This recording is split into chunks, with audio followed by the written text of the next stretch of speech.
Assalamualaikum warahmatullahi wabarakatuh. Hai adik-adik, selamat datang kembali di channel YouTube Kakak Dina. Nah, gimana nih kabarnya? Kakak Dina berharap kalian tetap dalam keadaan sehat dan tetap semangat dalam mengikuti pembelajaran kali ini. Nah, untuk pembelajaran IPAS kali ini kita akan belajar di bab 1, melihat karena cahaya, mendengar karena bunyi. Materi yang akan kita pelajari hari ini adalah sifat-sifat cahaya. Nah, mari simak pembelajaran ini dengan penuh semangat. Nah, coba kalian perhatikan gambar berikut ini. Festival budaya merupakan acara yang sangat menarik. Mata dan telinga kita dimanjakan dengan pertunjukan budaya dan musik tradisional. Semuanya bisa dinikmati karena kita bisa melihat dan mendengar. Oleh karena itu, bersyukurlah kepada Tuhan. Nah, tahukah kalian bahwa manusia membutuhkan cahaya untuk melihat? Adapun telinga bisa mendengar karena menangkap bunyi. Lalu, bagaimana proses melihat dan mendengar dapat terjadi? Gimana ya? Dan bagaimana pula cahaya dan bunyi berperan dalam proses ini? Nah, yuk kita pelajari proses melihat dan mendengar pada bab ini. Pada pembelajaran kali ini memiliki tujuan pembelajaran. Yang pertama, menjelaskan sifat-sifat bunyi dan cahaya melalui percobaan sederhana. Dan yang kedua, mendemonstrasikan bagaimana sistem pendengaran dan penglihatan manusia bekerja. Nah, coba kalian perhatikan lagi nih percakapan berikut ini. Kolam renangnya terlihat dangkal ya. Mengapa bisa begitu ya? Kamu tahu tidak, kolam renang itu selalu terlihat lebih dangkal dari aslinya loh. Nah, kalau kalian pernah pergi ke kolam renang, lalu kalian melihat kolam yang kelihatannya nih dangkal atau lebih tidak terlalu dalam. Nah, padahal kolam tersebut ternyata dalam sekali. Mengapa sih bisa seperti itu? Nah, itu merupakan salah satu dari sifat cahaya yang akan kita pelajari pada video pembelajaran kali ini. Nah, adik-adik, dalam kehidupan sehari-hari, kita tidak lepas dari yang namanya cahaya. Bahkan, kalian bisa melihat karena adanya cahaya. Kolam renang terlihat lebih dangkal karena ada pengaruh dari sifat cahaya. Yuk kita pelajari bersama sifat-sifat cahaya. Nah, adik-adik, kakak mau tanya nih, masih ingatkah kalian tentang sumber energi cahaya terbesar di bumi? Kira-kira apa ya? Nah, sumber energi cahaya terbesar di bumi adalah matahari. Jika tidak ada matahari di bumi, maka tidak akan adanya cahaya dan tidak ada yang menerangi bumi kita.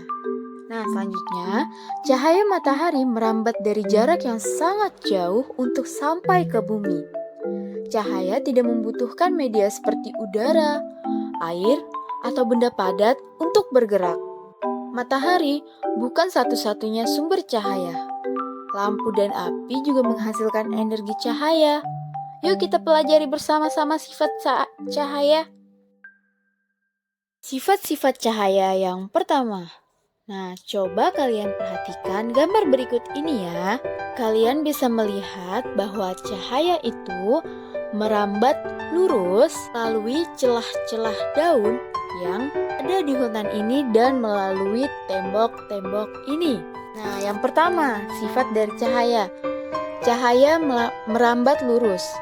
Nah, dari sumbernya, cahaya merambat atau bergerak lurus. Kalian bisa melihat cahaya matahari merambat lurus saat melewati celah-celah kecil, seperti gambar yang ada di bawah atau gambar berikut. Nah, di ruangan yang tertutup, dinding cahaya hanya bisa masuk melalui celah yang ada.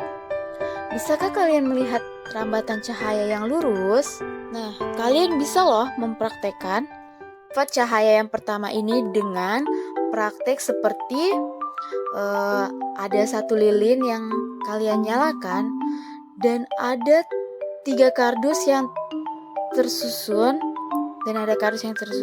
dan sudah kalian lubangi. Lalu kalian lihat dari satu sisi.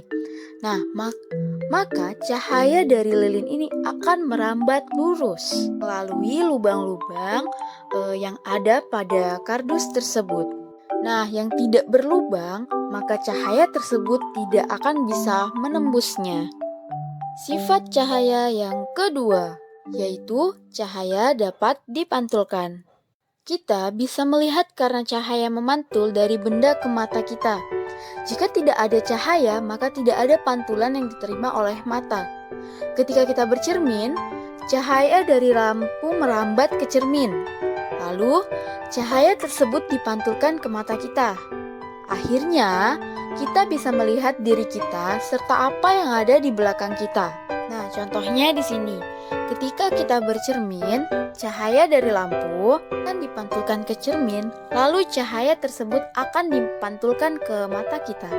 Akhirnya, kita bisa melihat diri kita seperti apa yang ada di belakang kita. Jadi, kalau kita bercermin, kita bisa melihat karena sebenarnya ada cahaya. Nah, kalian bisa loh mempraktekkan pantulan cahaya dengan menggunakan dua cermin yang ada pada gambar ini. Kalian bisa mengarahkan senter ke salah satu cermin. Nah, dari cermin ini akan dipantulkan ke cermin yang satunya.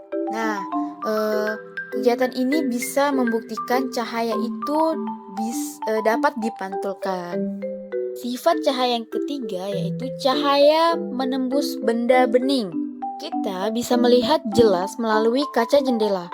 Namun, kita tidak bisa melihat apa yang ada di balik tembok. Mengapa demikian? Perhatikan gambar di bawah ini. Apakah kalian bisa melihat perbedaan ketiga benda pada gambar tersebut? Apakah di sekeliling kalian ada benda-benda bening, buram, dan gelap? Nah, di sini benda beningnya adalah jendela dan benda buramnya adalah korden dan benda gelapnya adalah tembok. Jelas, yang bisa ditembus oleh cahaya adalah benda bening. Nah, benda bening ini ketika dia menembus cahaya terlihat akan sangat jelas dan cahaya yang dipantulkan juga keseluruhan. Tapi kalau benda buram, otomatis cahaya yang diteruskan itu sebagian dan cahaya tidak dapat menembus benda yang gelap. Nah, kalian juga bisa loh mempraktekkan cahaya menembus benda bening ini pada gambar berikut ini. Nah, ada gelas yang bening, lalu ada senter. Nah, cahaya senter otomatis akan menembus benda atau gelas yang bening tadi. Dan cahaya dari senter tersebut akan diteruskan di tembok ini. Nah, sifat cahaya yang keempat yaitu cahaya dapat dibiaskan. Nah, coba kalian perhatikan dua gambar berikut. Ini adalah contoh dari peristiwa pembiasan. Nah, kalian bisa melihat posisi bayangan ikan dan sisi ikan sebenarnya itu sangat berbeda. Lalu, sendok ini ketika dimasukkan ke dalam air atau pensil yang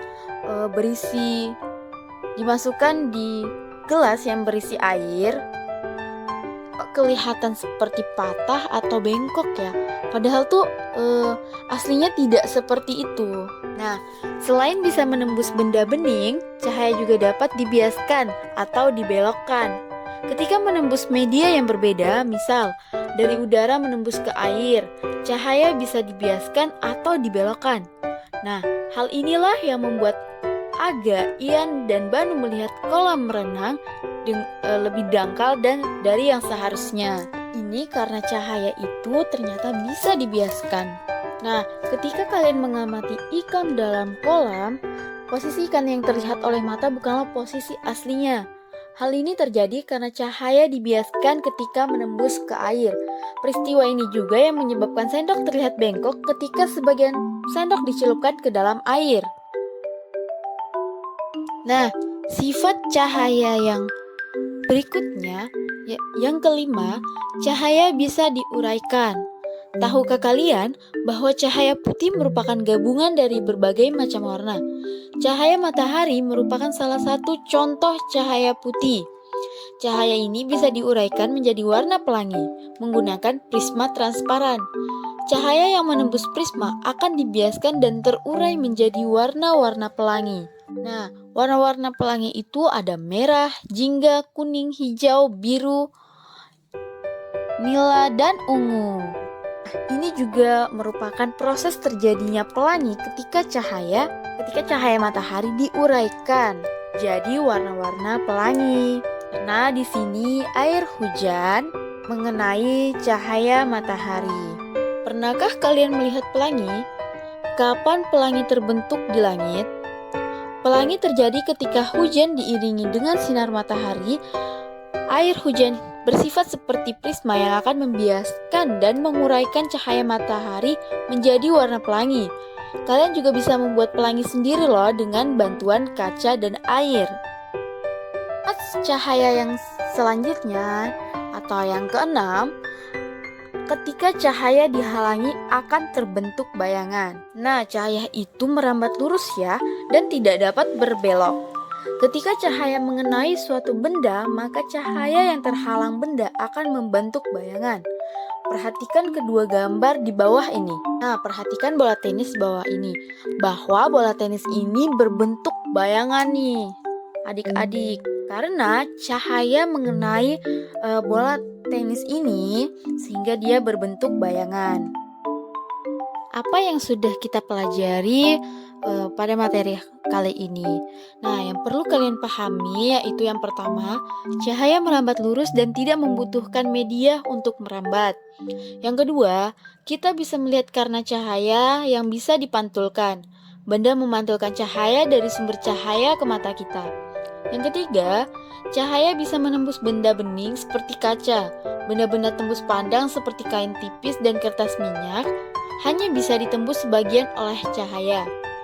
Yang keempat, cahaya tidak bisa menembus benda gelap seperti tembok, kayu, dan badan kalian. Cahaya yang terhalang ini kemudian akan membentuk bayangan. Nah, yang kelima, bentuk bayangan bergantung pada posisi benda. Jauh dekatnya sumber cahaya terhadap benda dan jenis cermin yang memantulkan cahaya.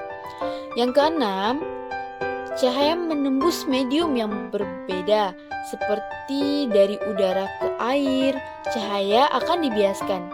Hal ini membuat benda dalam air terlihat lebih dekat dibanding aslinya. Ketujuh, cahaya juga bisa diuraikan. Pelangi merupakan hasil dari pembiasan cahaya matahari yang diuraikan oleh air. Jangan membentuk macam-macam warna. Nah, adik-adik, itu tadi sifat-sifat cahaya yang sudah kita pelajari. Semoga kalian paham apa yang Kakak Dina sampaikan. Dan kita akan bertemu lagi pada materi berikutnya. Tetap semangat dalam mengikuti pembelajaran. Wassalamualaikum warahmatullahi wabarakatuh.